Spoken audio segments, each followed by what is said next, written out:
नमस्कार। प्रादेशिक समाचार के साथ मैं कामिनी।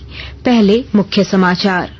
प्रधानमंत्री नरेंद्र मोदी कल सुबह 11 बजे आकाशवाणी से मन की बात कार्यक्रम में देश विदेश के लोगों के साथ अपने विचार साझा करेंगे।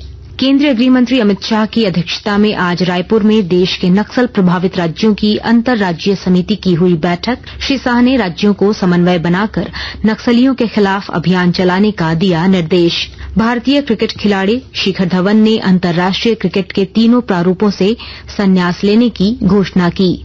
और राजधानी रांची समेत राज्य के कई जिलों में अगले 4 दिनों तक भारी बारिश को लेकर मौसम विभाग का येलो अलर्ट। और अब समाचार विस्तार से। प्रधानमंत्री नरेंद्र मोदी कल सवेरे 11 बजे आकाशवाणी से मन की बात कार्यक्रम में देश विदेश के लोगों के साथ अपने विचार साझा करेंगे। यह कार्यक्रम की 113वीं कड़ी होगी।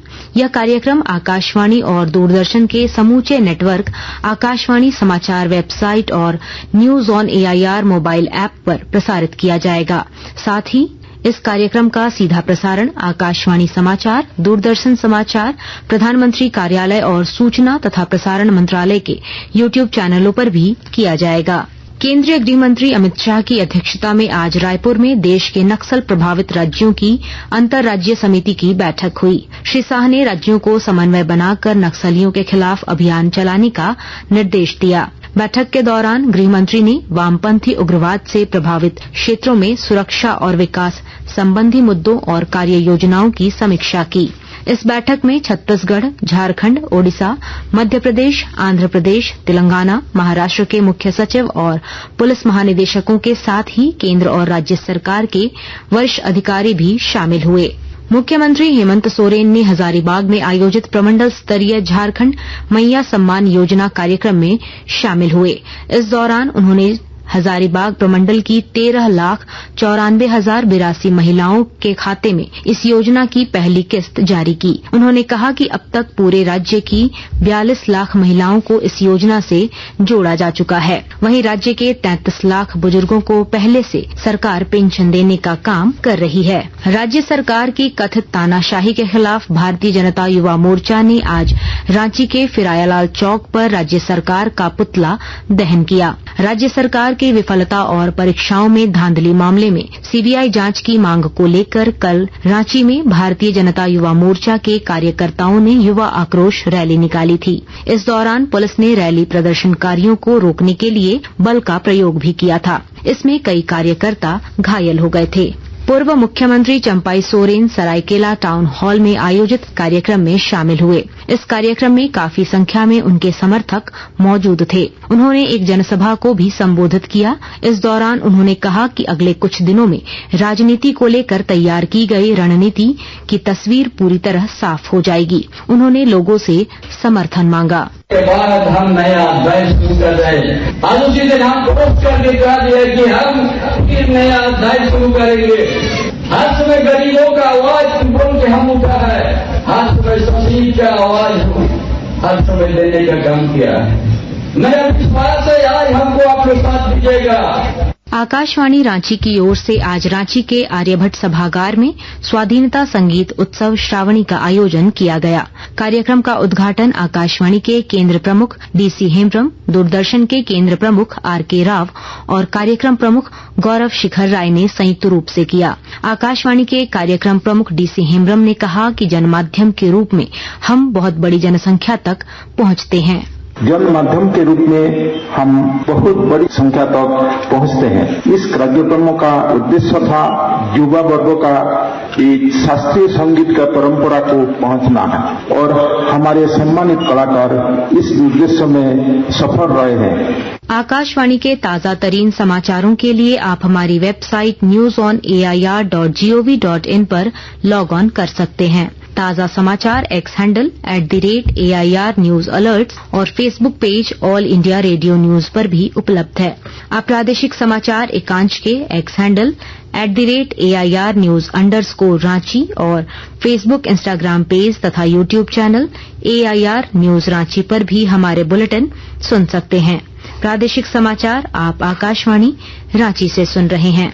रांची के जैप वन ग्राउंड में चल रहे 2 दिवसीय महिला पुलिस सम्मेलन के दूसरे दिन अंतर्राष्ट्रीय तीरंदाज और कोच पूर्णिमा महतो ने कहा कि जीवन में आने वाली चुनौतियों से घबराएं नहीं।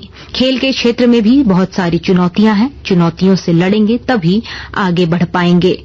वहीं पंचायत, जनप्रतिनिधि और पुलिस विषय पर परिचर्चा करते हुए गुमला के दुधिया भरनो ग्राम पंचायत की मुखिया रश्मि लकड़ा ने कहा कि हम जनप्रतिनिधि का उद्देश्य है कि सरकार की योजनाओं का लाभ जरूरतमंद व्यक्ति तक जरूर पहुंचे। झारखंड संयुक्त प्रवेश प्रतियोगिता परीक्षा परिषद ने राज्य के नर्सिंग संस्थानों में शैक्षणिक वर्ष 2024-25 के बीएससी नर्सिंग पाठ्यक्रमों में नामांकन के लिए ऑनलाइन आवेदन प्रारंभ कर दिया है। आवेदन 9 सितंबर तक भरे जाएंगे और 21 सितंबर को 2 पालियों में प्रवेश परीक्षा ली जाएगी। अधिक जानकारी परिषद की वेबसाइट से ली जा सकती है। पल्स पोलियो अभियान के तहत कल राज्य के 61,15,703 बच्चों को पल्स पोलियो की दवा पिलाई जाएगी।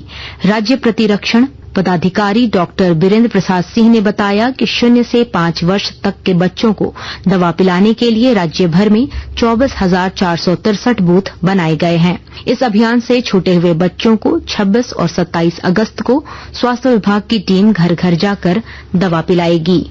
पाकुड़ जिले की गरीब महिलाओं को ब्यूटी पार्लर का प्रशिक्षण देकर स्वावलंबी बनाने की दिशा में प्रयास किए जा रहे हैं और जानकारी दे रहे हैं हमारे संवाददाता। पाकुड़ जिले की ग्रामीण वैसी महिलाएं जो गरीबी रेखा से नीचे की हैं, उन्हें हुनरमंद बनाकर रोजगार से जोड़ने का काम हो रहा है। ग्रामीण महिलाओं को ब्यूटी पार्लर मैनेजमेंट का प्रशिक्षण देकर हुनरमंद बनाने के बाद उन्हें वित्तीय मदद करने का काम किया जाएगा ताकि वे आर्थिक रूप से मजबूत हों और उनकी सामाजिक पहचान बढ़ सके।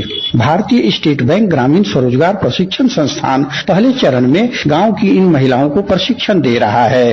प्रशिक्षण के उपरांत इन्हें ऋण मुहैया कराया जाएगा और अपने गांव में ही ये ब्यूटी पार्लर संचालित कर युवतियों सहित ग्रामीण महिलाओं को सजाने संवारने का काम करेंगी और अपनी आमदनी भी बढ़ाएंगी। राम प्रसाद सिन्हा, आकाशवाणी समाचार, पाकुड़। भारतीय क्रिकेट खिलाड़ी शिखर धवन ने अंतर्राष्ट्रीय क्रिकेट के सभी 3 प्रारूपों से संन्यास लेने की घोषणा की है। सोशल मीडिया प्लेटफॉर्म एक्स पर एक वीडियो संदेश में धवन ने कहा कि वे क्रिकेट की अनगिनत यादें अपने साथ ले जा रहे हैं। जब मैं अपनी क्रिकेट जर्नी को अलविदा कह रहा हूं तो मेरे दिल में एक सुकून है कि मैं अपने देश के लिए बहुत खेला और मैं बहुत शुक्रगुजार हूं बीसीसीआई डीडीसी का जिन्होंने मुझे मौका दिया और मेरे सारे फैंस का जिन्होंने मुझे इतना प्यार दिया। और मैं बस खुद से यही कहता हूं कि भाई तू इस बात से दुखी मत हो कि तू अपने देश के लिए फिर नहीं खेलेगा, पर इस बात की खुशी अपने पास रख कि तू अपने देश के लिए खेला और ये मेरे लिए सबसे बड़ी बात है, मैं खेला। राजधानी रांची समेत राज्य के कई जिलों में अगले 4 दिनों तक भारी बारिश को लेकर मौसम विभाग ने येलो अलर्ट जारी किया है।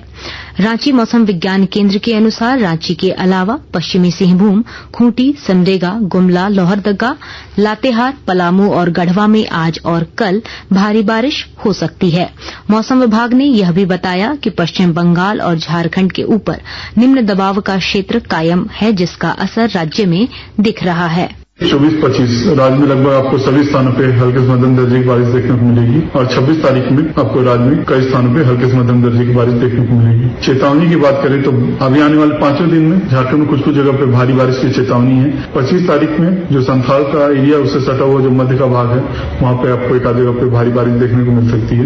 और 26 तारीख को जो पूर्वी भाग है संथाल और कोल्हान, उत्तर पूर्वी या दक्षिण पूर्वी, वहां पे आपको एक आध जगह पे भारी बारिश देखने को मिल सकती है। तो अभी ये जो लो प्रेशर एरिया है इसका मूवमेंट की वजह से और मानसून तरफ है उसकी वजह से भी जो झारखंड में जो बारिश की स्थिति ठीक रहने की संभावना जताई जा रही है। अंत में मुख्य समाचार एक बार फिर। प्रधानमंत्री नरेंद्र मोदी कल सुबह 11 बजे आकाशवाणी से मन की बात कार्यक्रम में देश विदेश के लोगों से करेंगे अपने विचार साझा। केंद्रीय गृह मंत्री अमित शाह की अध्यक्षता में आज रायपुर में देश के नक्सल प्रभावित राज्यों की अंतर्राज्यीय समिति की हुई बैठक। श्री शाह ने राज्यों को समन्वय बनाकर नक्सलियों के खिलाफ अभियान चलाने का दिया निर्देश। भारतीय क्रिकेट खिलाड़ी शिखर धवन ने अंतर्राष्ट्रीय क्रिकेट के 3 प्रारूपों से संन्यास लेने की घोषणा की।